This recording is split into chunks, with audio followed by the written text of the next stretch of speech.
Welcome back or welcome to my channel, Witness Love. My name is Corey. I hope all of you have an amazing day, evening, and a good night. We're just going to hop right into today's video. It is all the 18 candles that Hayden and I finished in the month of October. First, we do have more Wild Dunes within the Huntington home. All the candles. Thankfully, I only believe that I have one more of these left because this just smells like sort of a sandy gardenia fragrance. It was a clean burn like the whole way through on this one, the whole way down. The fragrance there really wasn't there. But yeah, finished up Wild Dunes. And glad to finish these up. This one is Goose Creek Cookies and Milk. A really good cookie, creamy, sort of milky fragrance of which we enjoyed.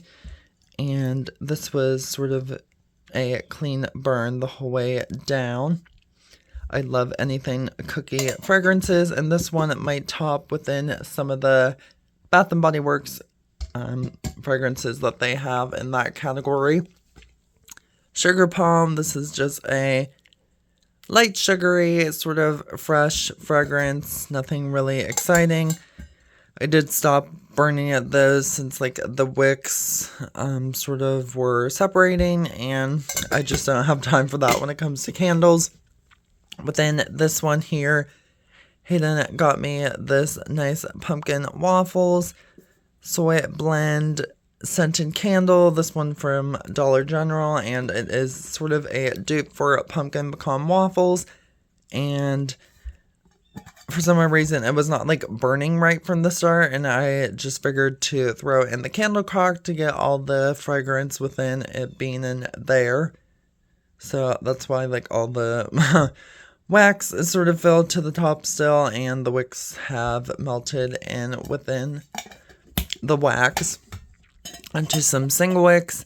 This is nice within the strawberry of vampire blood, and yeah, you have that blood red strawberry, midnight blooming jasmine, and dark Transylvania plum. And not really any issues within the single wicks. Same within this blue raspberry snow cone, putting me back in the mood of summer, of which I sort of wish it was summer again since the cold weather is arriving and it'll probably be snowing soon.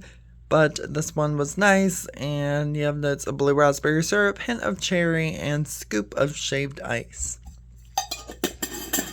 So there was blue raspberry snow cone.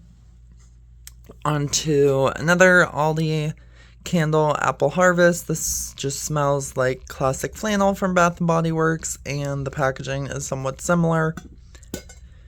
And yeah, sort of set around those two wicks, but this one did great within the fragrance throw. Chocolate Peppermint Bark. I've had some good candles from Walmart's Mainstays brand before, and the moment I smelled this in Walmart, I had to get it because it just smells like peppermint bark, sort of within the peppermint hot chocolate from Bath & Body Works or Dove's new holiday line. But you have that peppermint, sugarcane, and chocolate. And like same situation, these wicks sort of weren't wanting to stay lit, so at that point I just threw it in the candle crock, and sadly really couldn't smell this candle within it being melted. But I guess that is a one and done within learning from that lesson. Here we have Walk in the Woods, Forest Cedarwood, Crisp Patchouli, Dark Peppercorn. I love within the peppercorn note in this Walk in the Woods candle, and burnt like the whole way down, and just some light soot around the top. One of my favorite Bath & Body Works candles. My old store manager within used to joking when I was a customer before becoming an employee at Bath & Body Works, being like, I would always call within asking for the fucking banana bun cake. And yes, I would do that, and I, of course, like within being an employee, hopefully this comes back for a return for Candle Day, but I might just have one in my collection from all the ones that I stocked up from last Candle Day. This was definitely a clean burn. You get that lovely nuttiness.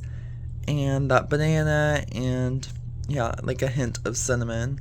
But when I tell you, love anything banana and cake. 2-in-1 special right there in the candle. White pumpkin. I remember like always liking this scent, and I still do. This candle wrapping not so much, but you do have notes of gingered, white pumpkin, caramel glaze, and warm blended spices. You get that pumpkin along with like the caramel glazing of the spices. And yeah, I just threw this in the candle crock too, because same situation, like the wicks weren't like hardly staying lit and it wasn't performing the way that I wanted it to, so we just threw it in the candle crock. Next we have raspberry thumbprint. I just put the winter candy apple glass lid from last Christmas on top. So always love keeping these glass lids in my collection. Within the performance of this candle, like not really any soot, that's just like the wicks falling off towards the bottom when it went out, and it burned the whole way through. I love this with like the buttery shortbread, the raspberry jam, and that powdered sugar. I could smell this from the initial start when lighting it, like it filled the whole concept room and the dining, living, and the kitchen. And then from there on, I really couldn't smell it. So it might be a one and done for me, or might just get a couple for the collection, but definitely not really like hoard worthy. For this pumpkin cinnamon bun, had to throw this one in the candle crock too. So definitely a lot of candles that I had to throw in the candle crock, because sadly they weren't performing the best. But yeah, this is just a cinnamon roll as a candle, and love this with the cinnamon, pumpkin spice, and vanilla frosting. And love to see the wicks sort of drifting. And of course you don't want any of the wicks to be drifting when you're actually wanting it to be lit and not in like a candle crock or a warmer. But within next you have cocoa roasted chestnuts. This just smelled like cocoa powder. Took me a while to finish, but not really any soot, and it did burn the whole way down. This is definitely a one and done for me. I thought it would be like more chocolatey, but it's just more cocoa powder. Crushed candy cane. Burned this halfway out in the shed throughout the cold weather, and very much enjoyed within that crunchy peppermint sugar crystals and frosted mint leaf. I love this year's packaging, the hot pink of White Barn, and yeah, no issues really within this candle, no soot, and it burned the whole way down as a clean burn. The last candle of these candle empties is Golden Honeycomb. Yeah, that's savory honey, cozy vanilla, and warm butterscotch. And I enjoy like the packaging and like the scent. It is a honey vanilla. It reminds me of a perfume. But for some reason, this like burned the whole way down, and this was extremely hot while burning, so that's why there was a lot of that soot. But within the two of these that I've had in my collection, I don't have any more. It's just, yeah, it's a nice honey vanilla, but it's not really that impressing, along with how the candle performs. So thank you all so much for watching the 18 candles that Hayden and I finished in the month of October. Make sure you like, comment, and subscribe for more anything fragrance. Have a nice day, good evening, and a good night.